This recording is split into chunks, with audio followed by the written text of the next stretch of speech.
Para mí es un honor, la verdad, tenerlo aquí en nuestros estudios a Edmundo Cruz, que es, de mi modesto punto de vista, uno de los periodistas de investigación más importantes de nuestro país, maestro, profesor, además de muchas generaciones de periodistas. Yo lo conozco hace muchísimo tiempo y la verdad, a través de su trabajo, no solo he podido conocer algunos casos muy importantes, producto de sus investigaciones, sino de seguir su trayectoria, que la verdad es impecable, y creo que es un ejemplo para todos los periodistas, que todos los periodistas debemos seguir. Edmundo, ¿cómo estás? Un gusto saludarte, muy buenos días. Muchas gracias por esa presentación tan imagínate, generosa. Imagínate. Además, quiero decir, Edmundo, para centrar la conversación de la mañana, que tú investigas, entre tantas cosas, dos temas que hoy día se han puesto en discusión. Uno que está vinculado al caso Madre Mía, donde, digamos, tú investigaste y lograste determinar vínculos del entonces candidato a la presidencia, Ollanta Humala, pero también tú, muy temprano, en el régimen aprista, y sobre todo en medio de la campaña electoral, diste cuenta de espionaje político, de espionaje telefónico. Hoy las dos cosas están en discusión a propósito de lo que hemos podido leer de transcripciones que se dice eran parte de lo que era la investigación en el caso Artemio. Vamos a diferenciar la conversación para que nuestros oyentes puedan entender mejor. Aunque son casos casi siameses, digo. Exactamente, nacieron juntos, ¿no es cierto? Pero a ver, vamos a tratar de diferenciarlo, pero de tener que juntarse, lo juntamos, por supuesto. Empecemos por el tema de el espionaje telefónico, ¿no es cierto? La información que hemos podido conocer a través de algunos medios da cuenta de que esa interceptación telefónica que se dice se hizo en el marco de la investigación del caso Artemio data entre marzo del 2011 y mayo del 2011. Es un periodo muy corto. Hoy día Miguel Ramírez, en una columna en el Trome, lo que dice, además su columna titula, dice: el periodista que escuchó las grabaciones de Ollanta Humala en el 2011, y te cita, y dice que tú escuchaste conversaciones en el 2011 de Ollanta Humala, porque un agente de Constelación viene y te dice: don Edmundo, nos han pedido que interpretamos estos teléfonos y yo estoy en contra de eso. ¿Cómo fue? Cuéntanos eso. Efectivamente, en vísperas de la segunda vuelta, me parece que fue el 5 de junio. El 5 de junio, efectivamente. ¿No? Tuve oportunidad de establecer relación con personal de la policía que trabajaba dentro de este sistema Constelación, ¿no?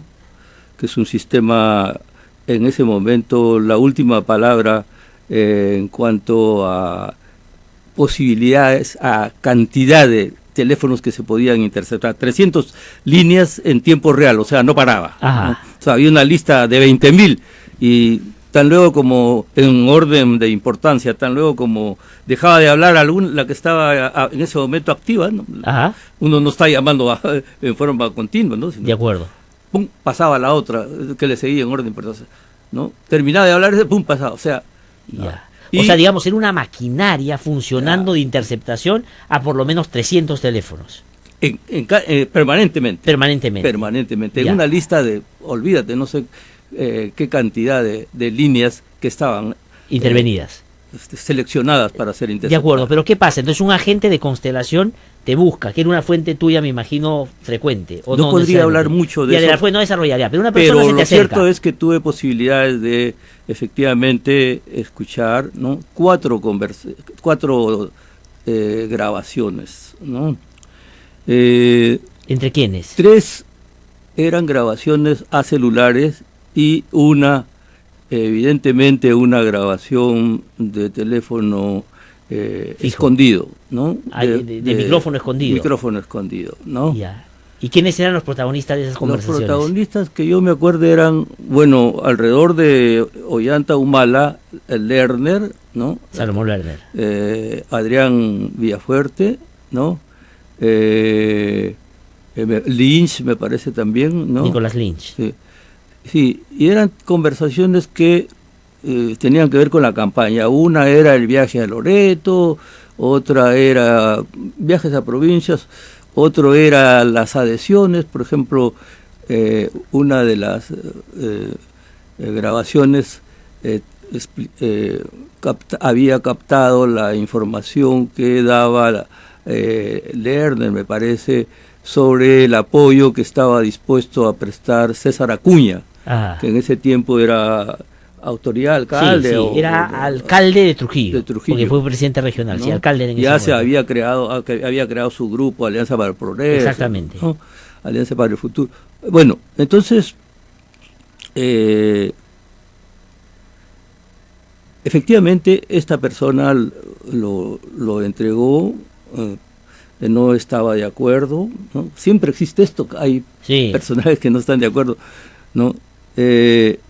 Y entonces no tuve posibilidades de obtener una transcripción, nada, sino simplemente tomar nota. De acuerdo, lo escuchaste y anotaste lo que pudiste anotar de esa conversación. Y pero esa persona te decía, Edmundo, para que los oyentes se sitúen bien en la escena, te decía que eso era producto de una expresa interceptación política, o era parte de algo que estaba en el marco de un proceso y que en ese proceso se habían escuchado estas cosas también.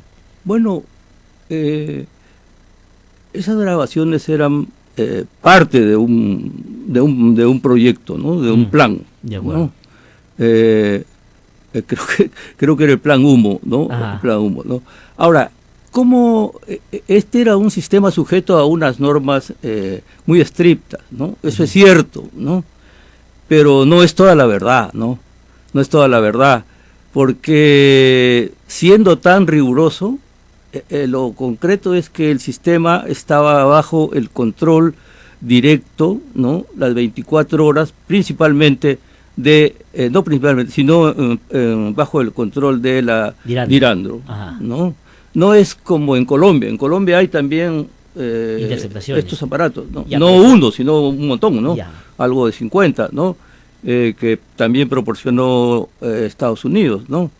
Pero allá están bajo el control directo y real del Ministerio Público, ¿no? Acá no, acá esa sesión se gestionó bajo el gobierno de Alan García y se estableció que quien controlara ese sistema era la policía, ¿no? ¿Y la Dirandro por qué en particular? ¿Porque tenía más contacto con la Embajada de Estados Unidos, que fue la que proporcionó los equipos? No. ¿O porque era de más confianza de él, quien estaba en el poder en ese momento, y que él le garantizaba? No, es porque la vía de concesión, de cesión, perdón, de esos aparatos viene por DEA, ¿no? Claro. O sea que son aparatos que se ceden exclusivamente para interceptaciones legales, ¿no?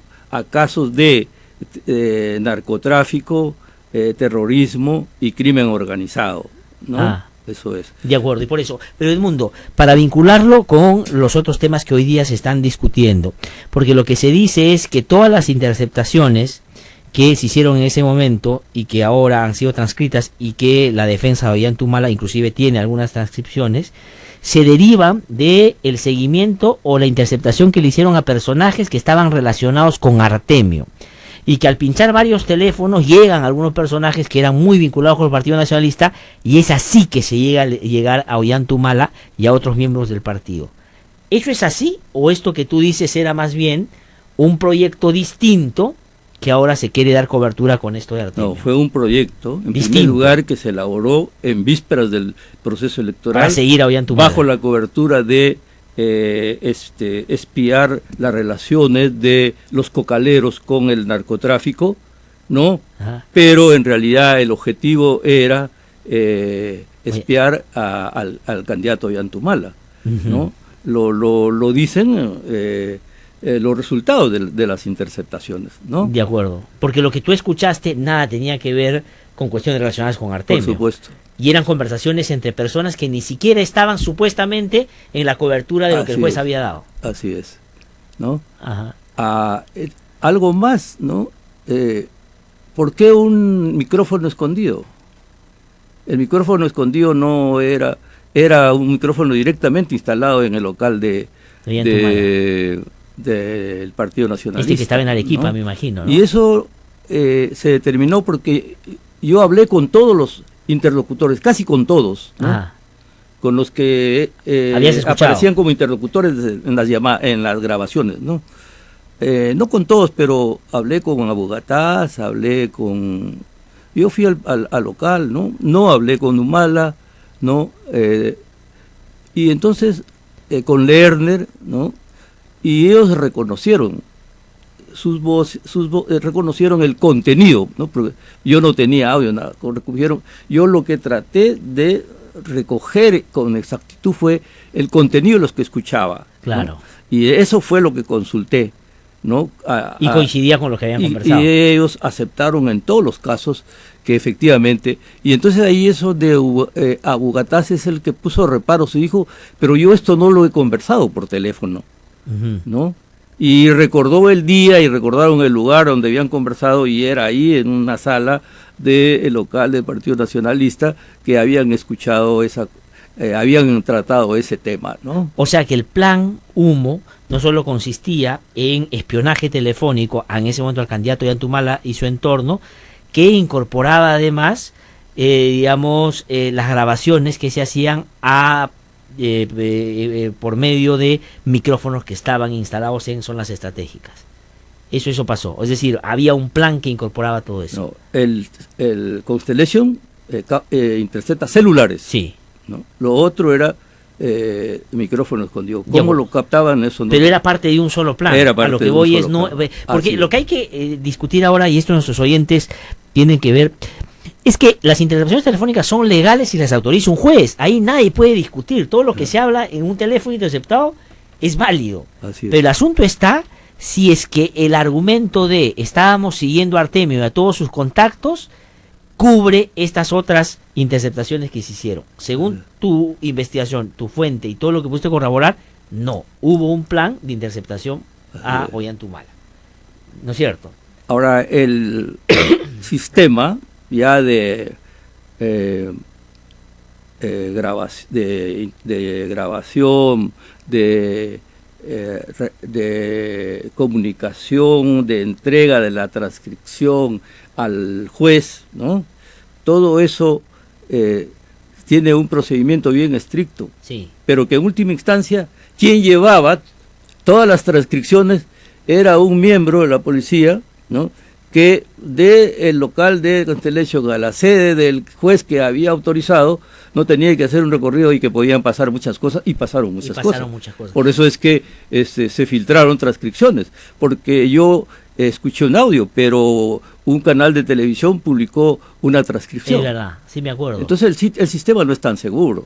Ahora, Edmundo, entonces, ahora que se discute que 7 años después estamos hablando de transcripciones, de interceptaciones telefónicas, hay dos preguntas que uno se hace. Uno, ¿por qué se guardó 7 años toda esta información y no se la pasó, por ejemplo, a otra fiscalía para que investigue el caso Madre Mía, el tema de la compra de testigos, por un lado? Pero por otro lado, ¿quién le da la información al fiscal Juárez Atoche que investiga lavado de activos? Porque yo le pregunté al fiscal coordinador de lavado de activos el otro día y él me dijo, una fuente suya le avisa que hay estas transcripciones y él las pide.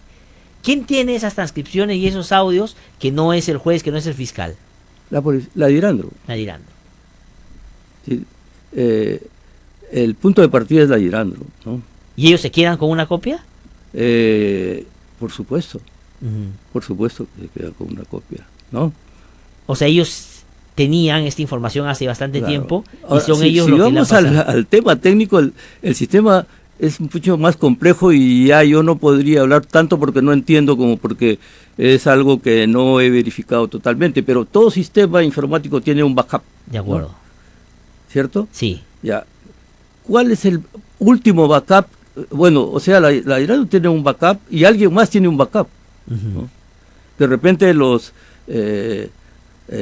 instituciones que ceden pueden tener un backup, no lo sé. Ajá. ¿No? Ya, bueno, pero ese es un tema. Entonces, y el hecho es, ahora se dice que el fiscal permanece las 24 horas. En ese tiempo era el fiscal Chávez Cotrina. Yo, por el hecho de haber publicado el caso, logré ingresar, aparte no a la sala de escucha y de transcripción, pero sí a la sala del fiscal, ¿no? El fiscal no programaba los teléfonos, pero los programaba en un horario normal, ¿no? Los que sí se quedaban en 3 turnos, las 24 horas, era el equipo de personas que escuchaban y transcribían. O sea, los policías. ¿No? Y había un sistema incluso de comunicación directa, inmediata. Tú podías escuchar en ese momento que un narco estaba diciendo, oiga, podías inmediatamente transmitirle a la policía para que... Es operen, claro. Muy eficiente el sistema en ese sentido. Pero el fiscal no tenía el control de las 24 horas. Era un fiscal frente a no sé cuántas personas que trabajaban ahí, ¿no? Ya, es probable. Ahora, algo más, nosotros tuvimos una foto de la sala, la publicamos en el diario. Me acuerdo. ¿No? Entonces, esto te da una idea para que una persona que trabaja ahí, ¿no?, se atreva a hacer esto, es porque está tomando una actitud por desacuerdo con algo que está contra los principios y las normas. Claro. De otra manera no se escucha. Y que era sistemático además, porque no era, digamos, un desliz, sino era un plan que Así tenía, digamos, un trabajo dedicado para ese fin. Entonces, ¿a ti te queda dudas de quién ahora ha soltado esta información, no? ¿Quién te la policía? Yo no te podría decir, pero es obvio que la policía es la que de drogas, de Irandro, es la que tiene esa información, la única que tiene esa información, ¿no? Y es la que puede... Y luego los juzgados, ¿no? Los otros que tienen son las fiscalías, ¿no? Sí. Las fiscalías. Entonces esas son las dos fuentes donde que han podido manejar eso. ¿Y la gente que dirigía la Dirandro en ese momento tenía conocimiento de esas cosas o no? Pero por supuesto la cadena de mando era bien clara, ¿no? Directamente como jefe de la Irandro estaba Carlos Morán, el coronel, general Carlos Morán, ahora general Morán, ¿no? Encima de él estaba el ministro del Interior y Miguel Hidalgo, que también venía de la Irandro. Sí, por supuesto. Y arriba de Hidalgo estaba el presidente Alan García. Esa era la cadena de mando. ¿Y tú crees que Alan García sabía de todo esto, que estaba haciendo todo esto? Sí. Yo estoy convencido de que sí. Ajá. ¿No? ¿Y quién lo pidió? ¿Quién lo autorizó? ¿Que él era parte de todo eso? No podría Pero que sabía sí. No podría un plan de esa naturaleza, ¿no? Ejecutado a través de un sistema como Constellation, haberse llevado a cabo si no es con el conocimiento del ministro, ¿no? Y por supuesto, obviamente, es mucha responsabilidad porque hay un compromiso con las autoridades del gobierno norteamericano. Ajá. ¿No? Entonces, eso es así, ¿no? Sí. Ahora, existen otros casos, que, por ejemplo, el caso Pfeffer, nosotros publicamos también un informe. Claro. ¿No? El caso Pfeffer... Interceptaron al abogado.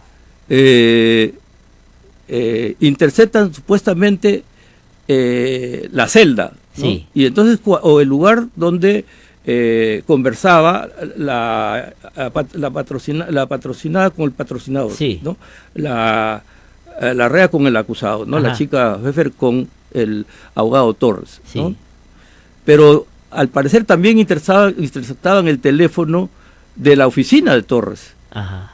Y Torres era socio de Chejade en ese momento. De Chejade. De Omar Chejade, ¿no? Claro. Y por esos tiempos también Chejade fue sorprendido en una cena. ¿Cómo se supo de esa cena? Ajá. ¿No? Que le costó la vicepresidencia fundamentalmente, ¿no? Sí, sí. Finalmente, ¿no? ¿Y hasta cuándo crees tú que ese equipo trabaja? ¿Hasta la fecha que se dice, hasta mayo, la segunda vuelta, o se queda trabajando después? Hay un tipo de personal casi estable, porque es un sistema con una tecnología muy sofisticada, ¿no? Uh-huh. Capacitado además por una entidad especial que se crea entre la embajada norteamericana y la policía, uh-huh, ¿no? Se crea un organismo que se llama ILEA, yeah, del cual era presidente un abogado, me parece que así era familia del congresista Castillo, ¿no? Parece que era su hijo, ¿no? ya, De Jorge el Castillo. De Jorge el Castillo, ¿no? Eso era legal, ese conocido, ¿no? Que era, Sí. Nosotros también publicamos eso, ¿no? Ahora, ¿tienen particular habilidad o facilidad determinados políticos, sobre todo el APRA, para conseguir estas cosas, ¿no?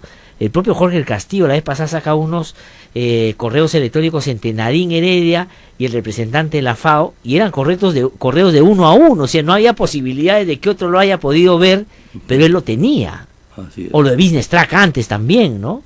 Así Y Business es. Track también, los mismos participantes, la Dirando entra a tallar en todos los equipos y en el camino, digamos, se va limpiando algunas cosas, ¿no? Entonces, como te decía, en la Girando hay un personal muy especializado, que es el que casi obligatoriamente debe permanecer un buen tiempo, y hay el personal político que está en las alturas, ¿no? Ujú. Que es un personal que depende del gobierno de turno, ¿no? Sí, pues. O sea, así como el presidente de esa época pudo haber dado autorización, también los presidentes de otra época pueden haberla dado. Autorización para ¿no? otra cosa. Edmundo, tengo poco tiempo, pero te quiero preguntar ya por el caso Madre Mía, que tú investigaste también. De hecho, fuiste uno de los periodistas que con más claridad y además más contundencia lo planteaste.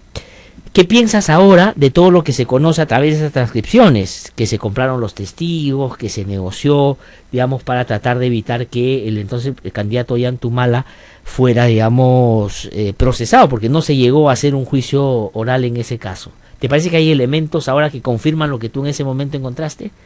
Me parece que sí, ¿no? Ese caso lo sacó a luz Panorama, Uh-huh. ¿no? En momentos en que la candidatura de Humala se perfilaba como una de las de mayor opción, ¿no? Sí. Y lo que nos correspondió a nosotros fue documentar que la gente reconoció en el candidato al capitán Carlos, ¿no? Que ellos no sabían quién era realmente, no conocían su nombre verdadero. Y cuando aparece por la televisión, entonces comienza el problema de quién es el capitán Carlos, ¿no? Entonces, nosotros conseguimos testimonios en el lugar y conseguimos testimonios en las instituciones militares, ¿no? Con nuestras fuentes militares. En el lugar conseguimos declaraciones de testigos, ¿no? Que habían sufrido, incluso habían conocido, por efecto de haber sido objeto de un atropello al capitán Carlos. Hay una señora, un caso muy de mucho impacto en aquel tiempo, de la señora Sonia Luis Cristóbal, ¿no? Que es una mujer que tenía su puesto frente a la base Madre Mía junto con su esposo, ¿no? Eran migrantes de Jauja a esa zona con fines de progresar. Montaron una tienda y una fuente de soda y una pequeña botica y proveían y daban crédito al personal de la base, ¿no? Entonces, no hubo problema con la base. Se creó en el año 89, esto ocurre en el 92. Exactamente. ¿No? Casi al mismo tiempo que ocurre la Cantuta en Lima. Que ese es el otro tema que hay que preguntarse. ¿Qué pasó entre el 92 y el 2000? Porque yo imagino que los familiares de las víctimas tenían que haber denunciado en esa época. Claro. ¿Qué les dijeron? ¿Investigaron o no? ¿No? Ese es otro tema que... Digamos, pero eso era, pues, olvídate, es una de las zonas más apartadas, ¿no? Sí. Tú conoces. Sí, conozco perfectamente. No, bueno, pero muy pocos son los citadinos que llegan hasta ahí, ¿verdad? No, además todas las historias... Ahora se llega rápido, en ese tiempo era bien difícil, sí. Bueno, entonces, lo que nosotros conseguimos fue testimonios como el de esta señora, ¿no?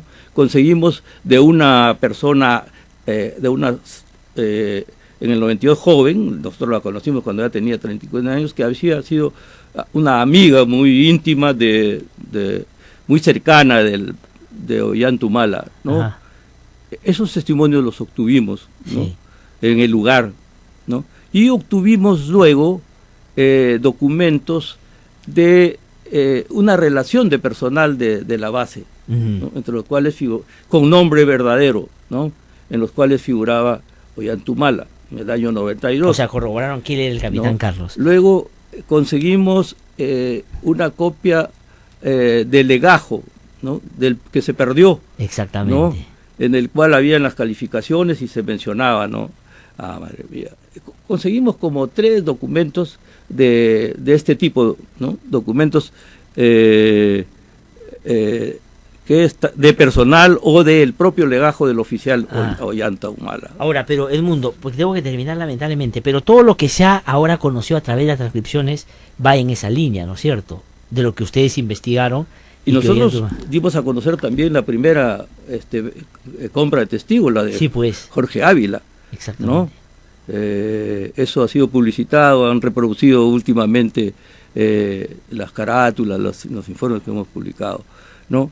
Pero hubo un largo proceso judicial, ¿no? En que los testigos eran perseguidos por todos, por los periodistas también. Nosotros hicimos una relación de miembros de soldados que sirvieron en la base y acudimos a muchos sitios, ¿no? En provincias para conversar con ellos, y fue bien difícil obtener testimonios, pero conocimos testimonios respecto a qué pasó con el matrimonio de la señora Ávila, Natividad Ávila, y Benigno Zulca, que fueron asesinados, ¿no? Y de algunos soldados, ¿no? Entonces, pero esos testimonios no fueron honrados finalmente en la vía judicial, ¿no? ¿Por qué? Porque se desdijeron todos. Sí, porque se retractaron los que los dieron, o porque algunos no fueron recogidos. ¿No? Algunos no fueron recogidos, ¿no? Entonces, como periodistas teníamos una información amplia, pero no la teníamos toda documentada, no teníamos la autorización de los testigos para publicarlo. Para publicar. ¿No? Pues ahora entonces, Edmundo, hay, digamos, condiciones y posibilidades para, con lo que se ha podido corroborar a través de esto que se desprende de los audios, se pueda volver a investigar este caso, ¿no? Ese es un tema ya legal, pero sí, pues. Desde el punto de vista de los hechos que nosotros evaluamos como periodistas, sí, para mí fue claro cuando se archivó este caso, cuando se cerró el caso, de que no se había trabajado debidamente, ¿no? Profundamente a los testigos, ¿no? De acuerdo. Edmundo, te agradezco muchísimo. Ahora la historia ha cobrado la cuenta, ¿no? Ha cobrado la cuenta. Y tiene que ser así cuando los casos son de esa envergadura. Muchísimas gracias, Edmundo, por haber venido. Gracias. Te voy a invitar otro día para hablar otras cosas con más tiempo, tantas cosas que podrías contarnos. Muchísimas gracias. Gracias a ti. Muy amable. Una pausa y regreso en un instante. Ha sido Edmundo Cruz que ha conversado con nosotros. Ya regreso.